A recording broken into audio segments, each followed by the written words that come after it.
Hello, and welcome to the next episode of the J plus R movie podcast. Today we will be discussing Cameron Crowe's film Almost Famous. It's set in the early 70s and it's about this kid called William who grows up being a fan of kind of classic rock music, like Beatles, the Rolling Stones, or like any like those are the most famous ones, but a lot of other ones get name dropped in the film as well.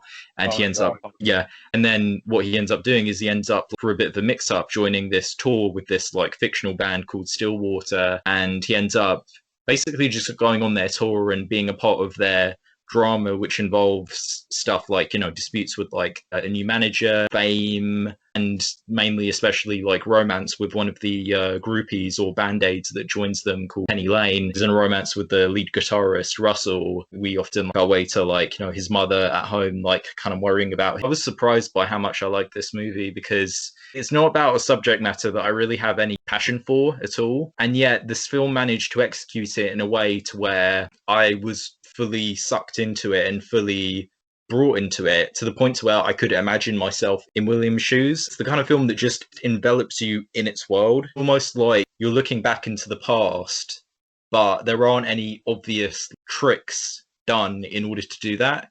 It just feels like a memory. It just feels like in the 70s, you I had trouble getting into the film at first. There were a couple things about it that I will get into that I just didn't gel with. But the longer it went on, the more. I mean, I feel like I kind of got broken into the world, and then I was able to really, really enjoy it. Especially, I think once he was actually with the band and on the road, the film became a lot better. first 40 minutes or 30 minutes around that First time. half an hour, I wasn't engaged with it. As it went on, I liked it more and more. And now, retroactively, I quite like the film.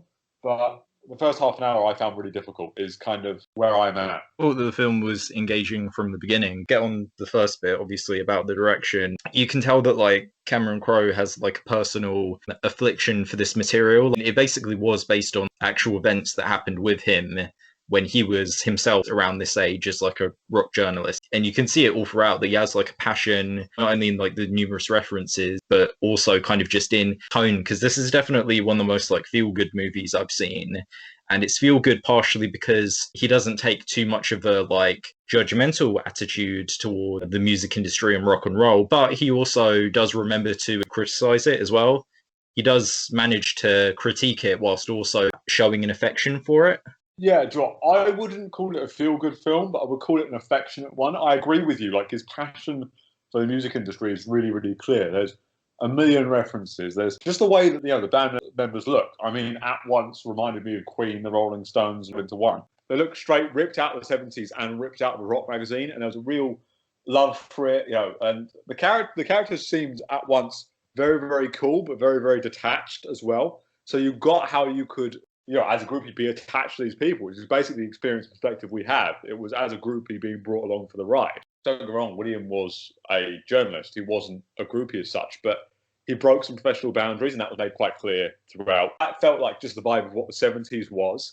It was all about including people, but everyone was quite alone, and that's quite resonant for today, which was really nice. They were surrounded by everybody. They were surrounded by all the pleasures you could possibly get in the world, and they were still lonely and didn't feel real. And, it almost felt like a premonition on their part, on the character's part, of what celebrity became like, especially after the 80s. And then that kind of, for me, gave the film a hint of dramatic irony that I found it really, really great to watch. And then it really bolstered moments like Russell coming back at the end and doing the interview with William, even after he'd sacked them all off and been a horrible person. It was him standing there after being directed to that house and going, okay, you know what? I did wrong. I've got to put this right. You could see that happening with the character, especially since the character could have just been an asshole and walked off.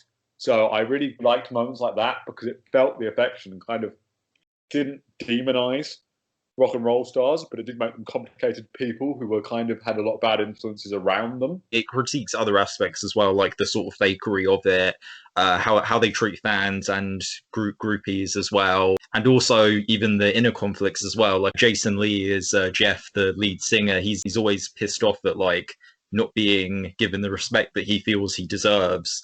And on the one hand, that's kind of a bit diva-ish, but you can also slightly understand it. The same goes for other things like, the manager that they have, how they have the new manager, the Jimmy Fallon manager who comes in, is kind of taking a bit more of a micromanaging position for the band themselves. Through Russell as well, him obviously like cheating on his wife with Penny Lane. You can slightly tell that there could be a darker film made out of this material. But at the same time, though, I feel like if he'd gone darker, it would have been a different film for one thing, but also I think it wouldn't have been as enjoyable as it. It probably would have had to have come from someone else, because I feel like, given Cameron Crowe's own like personal experiences, I think he did want to make a love letter to that time of his life and to that kind of industry that he has such a fondness for. Yeah, I agree. And you know what? I actually felt like he dealt with it with a remarkable amount of objectivity, given the clear love that he had. I think if it'd gone darker, it would have seemed a lot more biased against the industry. Like here, when I was watching the film, I didn't see it as necessarily positive or negative, just like an experience. And for me, that helped me connect with it, because it didn't ask us to empathize, it didn't ask us to connect. It just went, this is the situation, understand it. That's what I loved about the film. It didn't ask me to judge the characters. I thought a lot of the characters at different points were all great, and at different points I thought they were absolute pricks.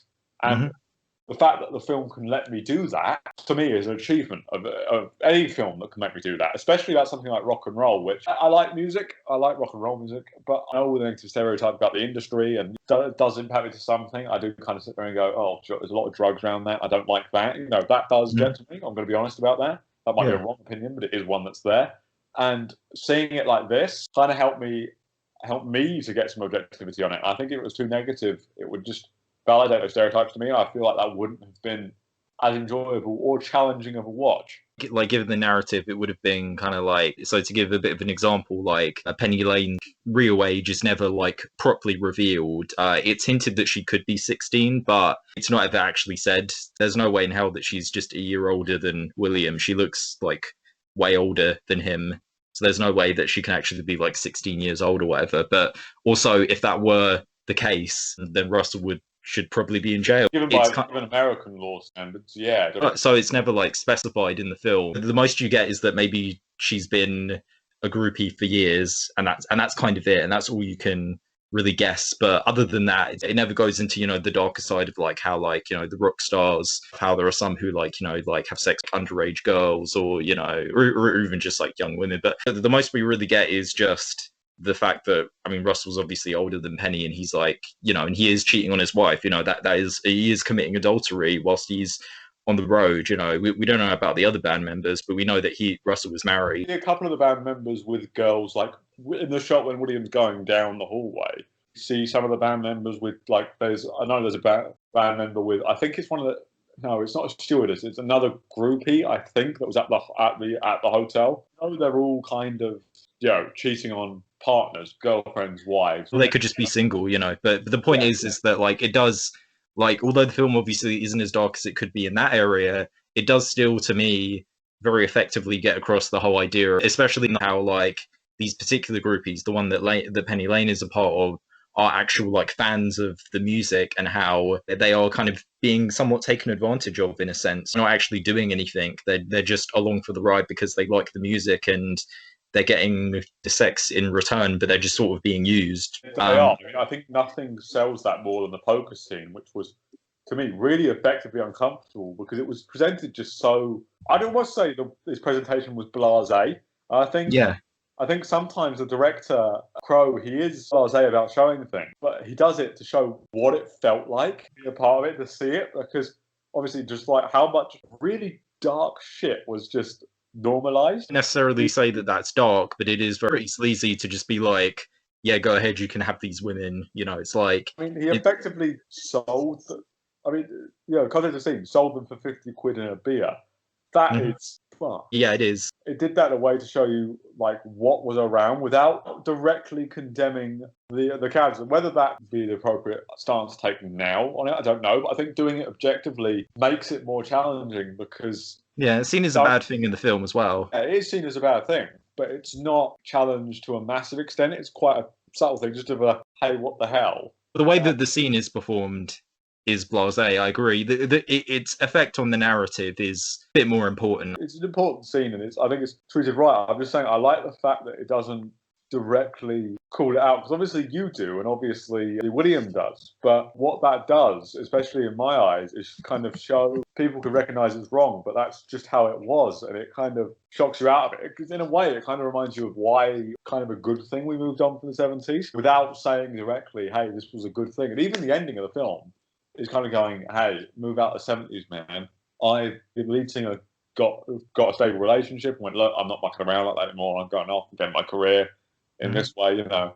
And Russell's kind of gone, all right, I'm going to just see and get the love that I've not been able to get. It's time that I be sensible. And I think this is where I'm going to go. When he's got the chance, then he's got to deal with the kid. He faces up to the mistake. I think that's kind of what it created. It's where people didn't mean to necessarily do horrible things, but they did.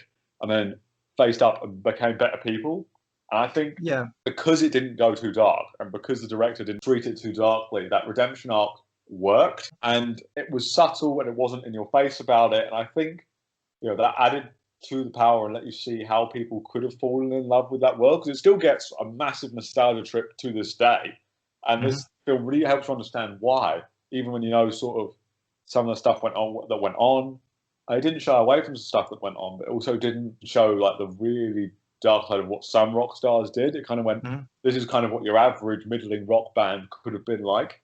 And it showed you the moral compromises that were made, but also the spirit underneath them. And I think that was quite really important to understanding the culture of it and why it endures and why it's, you know, even in a world where it does get problematized. In some areas, it's right to, but it also shows how it could be a free love kind of thing as well, and why you could romanticize it without it necessarily being the worst thing in the world. And I think that is an achievement of the film. Going to like the cinematography, it sort of almost sneaks up on you how well shot it is, because it's not like hugely stylistic, but when you actually look at it, you do realize that a lot of the shots are used to convey the scene and, you know, and get across like emotions and stuff like that. So like a couple of the moments where it really stuck out to me, the bit where it's showing Penny Lane just kind of dancing in that auditorium alone, the shots were always at a distance, so you kind of felt her like detachment in that moment, and you also just got the sense of the empty space and how kind of alone she was as well. The same goes for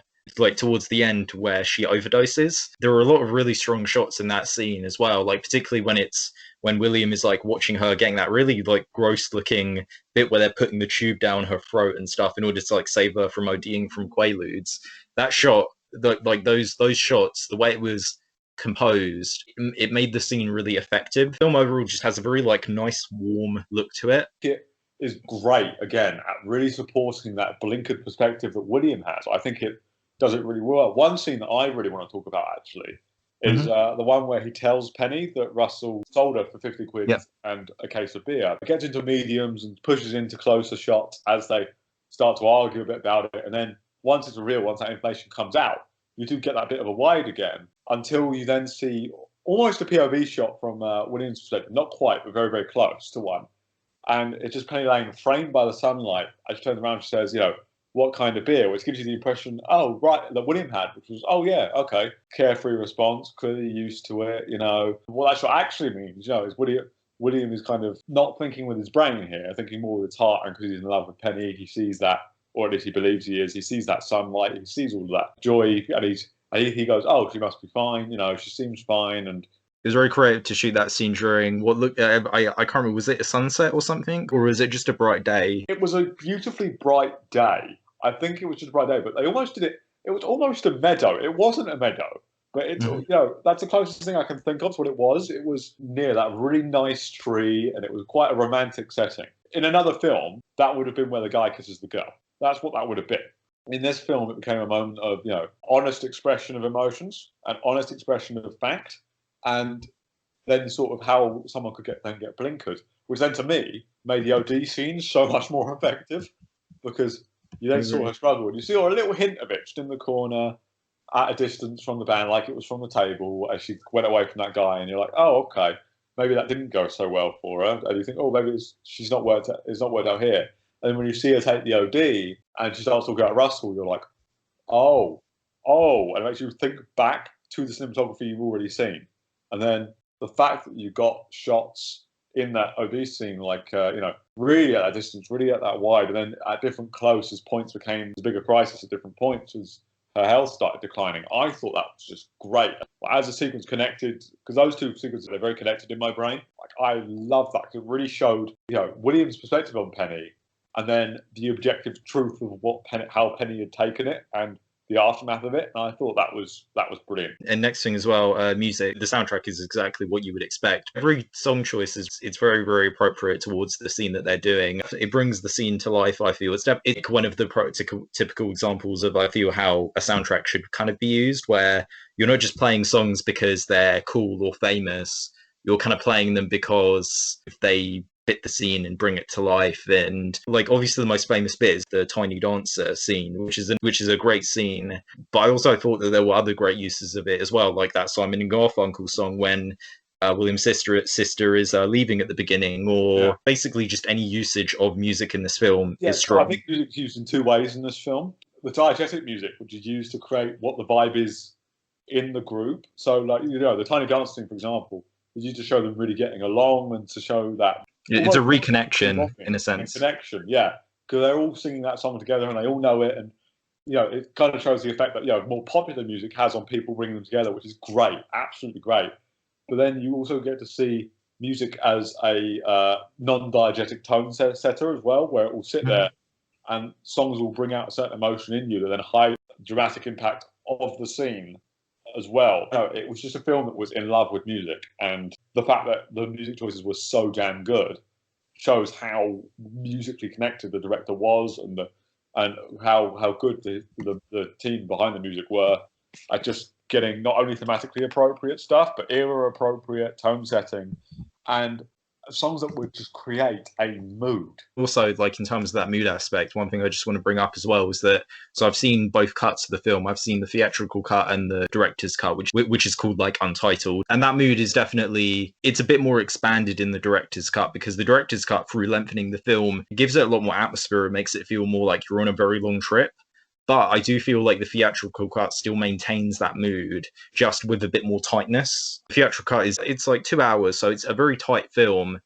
But despite being tight, it does still have that feeling of euphoria in a sense. The film almost feels not like taking drugs, but you get like experience like that, the highs and the lows, and then the kind of just acceptance at the end of how it's gone. It feels like getting high on nostalgia. The final thing that's part of the technical section, big strength of this film as well is definitely the acting. One exception, I'll get onto this first. I will admit, as much as I like this film, I didn't really think that Patrick Fugit, who plays William, I didn't think that he was very good. I mean, he wasn't unconvincing. I believed him in the role, but I felt like his line delivery was kind of bad in quite a few places. I mean, I believed the kid, but I thought he was a bit thick and naive and didn't quite know what he was feeling at the time, which may have been an intentional choice, to be fair, because the kid was 15. But, yeah, at the same time, it just felt a little bit too hesitant at points of performance. Like, he wasn't quite willing to go for it. Whenever he was like really yelling, like whenever it was like a scene that required him to really heavily emote, I think those bits he didn't do a very good job in. Whenever he's just being normal, massively overdid it. It was almost like overemphasis, like he was emphasizing it, but it came off as a bit more scripted and stagey, but if he's just speaking normally, it's fine. But when he has to go big, I do think he kind of falters in that department. Yeah, but that being said, the rest of the cast do thankfully pick up the slack very heavily. The actress who plays Penny Light. Yeah, Kate Hudson. Kate Hudson, yeah. Kate Hudson, I was really on board with her performance throughout. Like, I felt sorry for her when I should have done. I thought she was pretty cool when you first met her. Like, from the start to the third act, total charisma, like complete utter charisma, and very, it's a really energetic, really spirited performance. She plays it really well. But then when in the dramatic bits, I thought she did really well, and partially because she says a lot with just her face. Without, speaking, we know how she's feeling. In that bit where she's, in the auditorium empty, and how she starts out kind of happy, and then she kind of switches to sad because she's just alone. And then in later scenes as well, like in that bit where they're having that confrontation outside, and she kind of gets told that she got given away. In that moment, you can tell that she's just completely broken inside, and she attempts to kind of cover that up, but she just can't. Like, we can see, it's clear as day, she's totally broken. And then in that bit when she's on that plane, she doesn't say anything, but you can tell that she's having this realization of, he told me that he loved me. You have that moment of realization, and then followed by, you know, her looking out the window. And in all of those scenes, you know what's happening without her needing to say anything. I'll be honest, I always have issues with non-verbals. Verbal performance makes it easier for me. But Oh, okay. Yeah. the way that she used body language, facial expressions, that's like asking me for the directions to fucking Mars. But the way she used her body language, I really liked, you know, because it was, a lot of her performance was really understated and ambiguous because she didn't make any clear, massive moves. But you looked at it like, you know, you had her slightly turned away from the group, even as she was trying to look over at them, which was, you know, while they were in the hotel, which was really, really nice. I liked that near the end.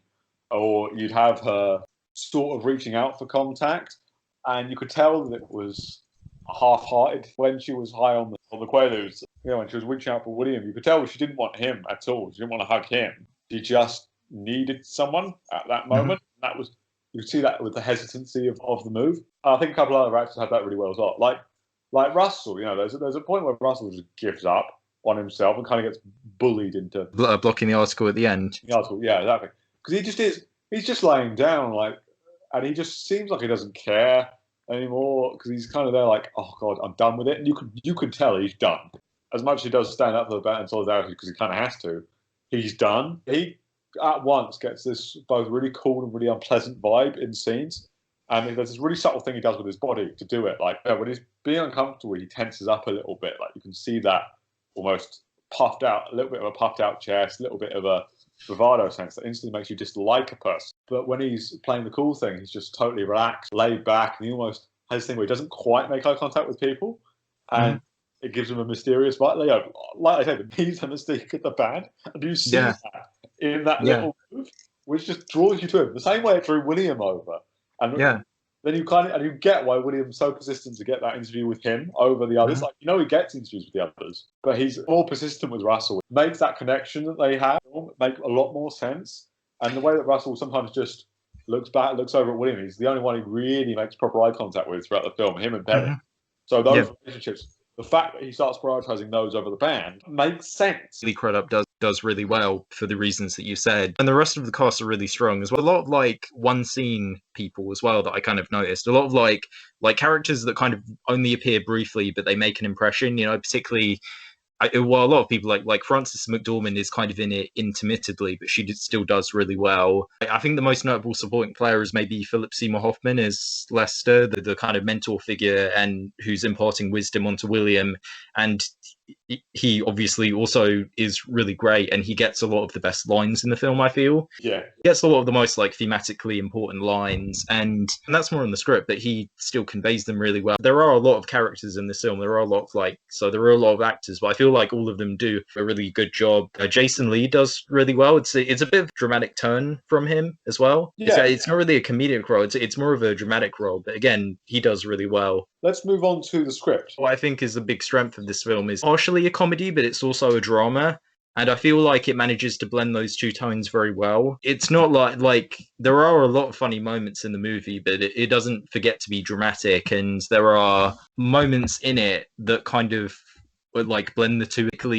Could be called the climax of the film, that plane scene. It's kind of funny. It has funny moments, but it's also a very dramatic scene as well. That plane scene is actually a masterclass of balancing tone because you know, you had them kind of getting really petty, which is hilarious because you knew it was coming.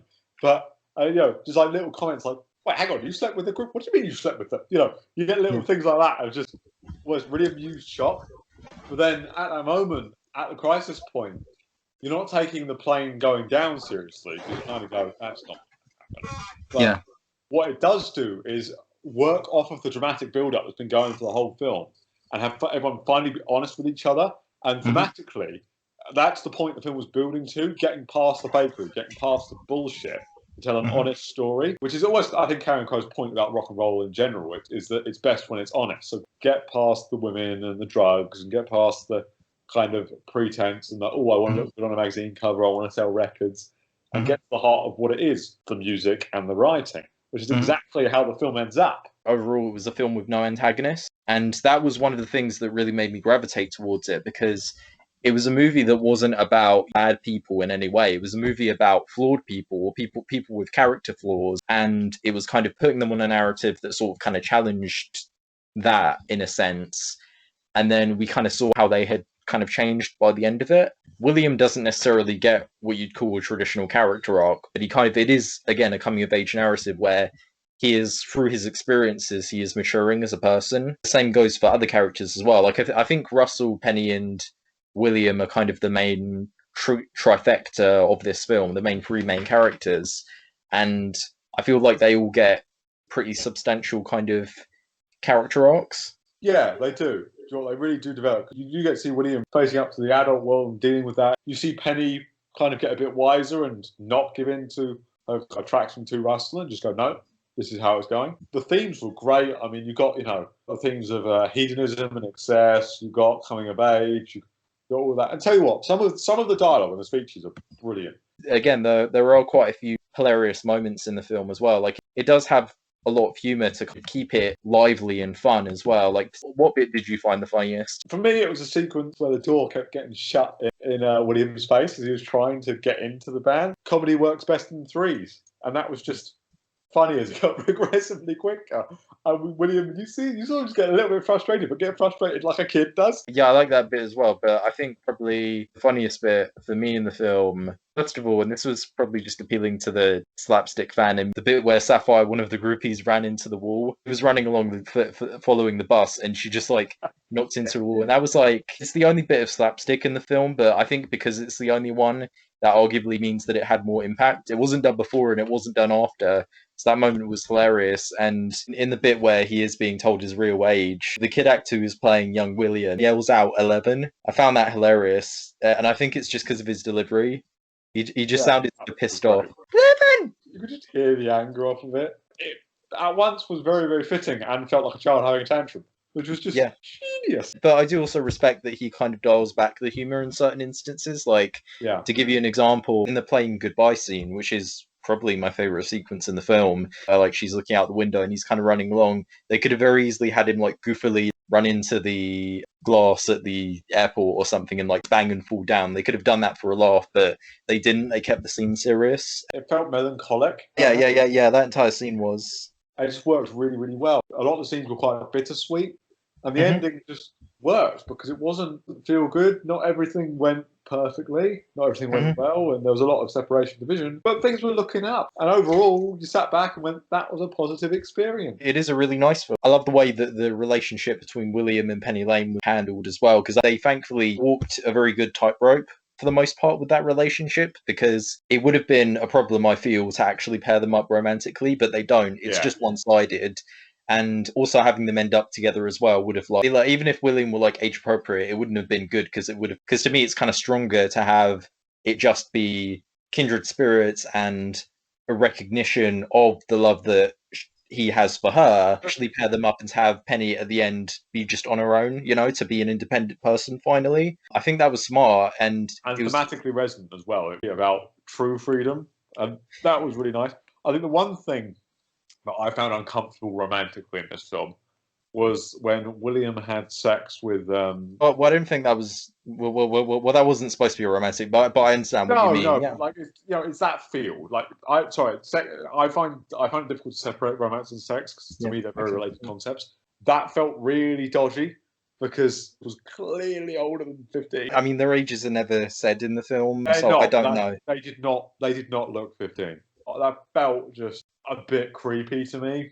Again, given the age thing, I just kind of go with what I in certain instances like that. I just sort of go with what I feel would be the nicest thing for me to assume, or at least potentially problematic thing for me to assume. But if it were made more clear, I would agree with you. But since it's not, it's you can absolutely assume that. You can definitely assume that, but I don't think so. Fair enough. I think we've figured out which one of us is the pessimist. I have a problem with that. But the only part that I had a problem with a little bit. Again, it's unfortunate because I love that entire bit where she's like OD'd and then the aftermath of it. That was really good. The only moment, and I think even Cameron Crowe would admit that this is probably too far, was when he kisses her.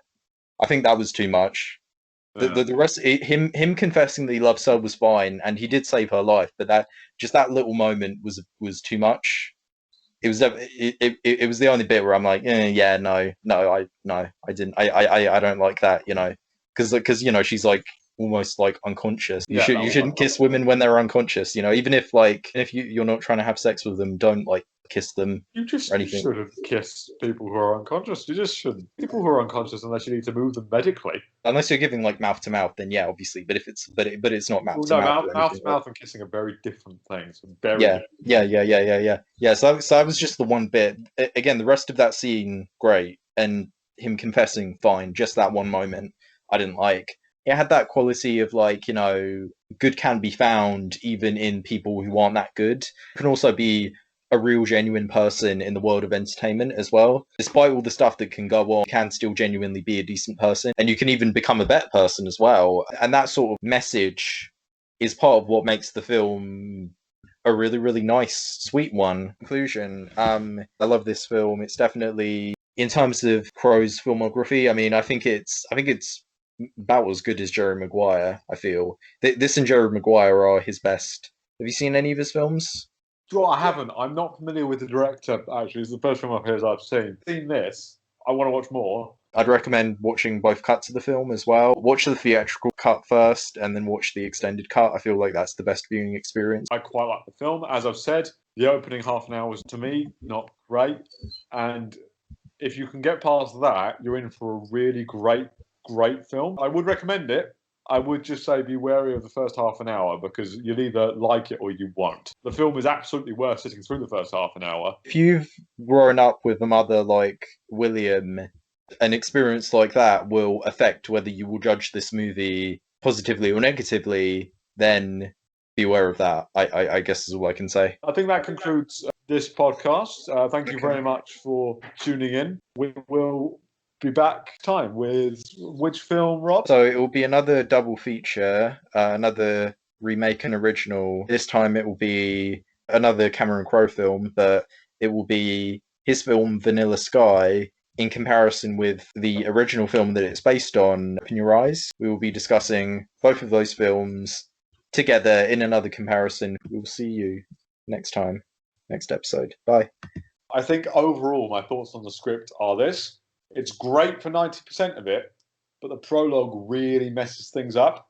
I want to explain why. That prologue with the mother, to me, made me completely not buy the relationship between William's family, which made me not care about the mother in the slightest. Then I didn't care that she was worried about William because I didn't care about her. I didn't care about hers and William's relationship.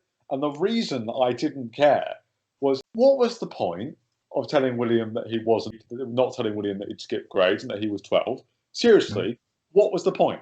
I don't get that at all. It was a really dumb decision. It didn't make her look like a progressive parent. It made her look like a fucking psycho. And then meant to be a sense of separation with the daughter. Like, oh, that's sad. No, get out of that house. Jesus Christ, get out of that house. Take your brother with you. What are you doing? To me, watching that made me not care about the mother because I thought she was an awful, awful person. Like, you could tell that she was influenced by the hippie movement, and that's fine. You can have a mother influenced by the hippie movement, being a bit more, supporting things like, oh, free choice, you can be whatever you want, all of that. That's great. That's a great foundation to start off with. And, you can have her having conflict with a daughter who wants to do different things, and have that conflict between, the people that said they wanted free choice and what free choice actually looks like. That would be awesome. That's what that I think should have been. But what it does by having her do that makes the mother look like a manipulative bitch because there's no benefit to telling a child they are not their age. And also, how could you hide that? And also, it just makes the mother look awful, like an awful social scientist who's experimenting on her goddamn children. And then make the sister hide a secret for that. Like, and then you're meant to buy in that she's worried about her kid. Now, showing her to be overprotective of William from the start because he's a younger guy in an older high school and having her be a bit of a pushy mum, that's great. That is awesome, because that would work. You'd get the resentment on William's side, which, there is a little bit there, a little bit of shrugging off the mum, and you'd get that from just her doing that. You don't need to have massively bloody lied to him. That's just some melodramatic crap. So I understand what you're saying. I personally thought about that scene and this is part of kind of the film's themes, is that I feel like it's a coming of age story for many major characters. And I think that the mother lying to him about him being older than he is, that kind of ties into the themes. So it ties into the themes because it's almost like years later he's finally getting the chance to properly grow up. And it's kind of also showing how the mother herself kind of has to grow up as well, because throughout the film, the way that they portray the mother is that, yeah, she is being overprotective, but I feel like she is also kind of being put through the ringer and is being forced to give her child independence. Yeah, sure, she isn't like apologetic about it, but I do feel like her telling him is, at the very least, it is her being honest. The point is, the lie overall was completely pointless and just complicates against the mother for no reason. I don't get what that does. I thought it was necessary for the story, but yeah, I understand completely what you're saying. I totally get what you're saying. Sorry, would you mind just explaining to me, because I'm still a bit confused as to why. As I said, it kind of ties into the whole like coming of age story. He had been promised years of his life that he hadn't actually gotten around to experiencing. And the rest of the film, like that portion when he was 15, was kind of the rest of his life, if that makes any sense. In that period of time, he's growing up in a way that he wasn't allowed to grow up under his mother's influence. Just on a character perspective, establishes her as being, again, like overprotective, willing to do something that, yeah, is pretty bad to do to like a child, to say that they are older than they actually are. But I feel like, again, it's the rest of the narrative that I feel does actually make the mother a bit more sympathetic. I agree that it's not the best introduction for her. I agree that, like, in terms of an intro, it does make you not like her. But, again, I feel like the rest of the film does make up for that. I still disagree, but I think we'll leave it there, because I think... Yeah. I now more get the perspective. Okay, I now more get it. Yeah, we can get it, but you still don't have to... I get it a bit more. So that's but no, I understand that.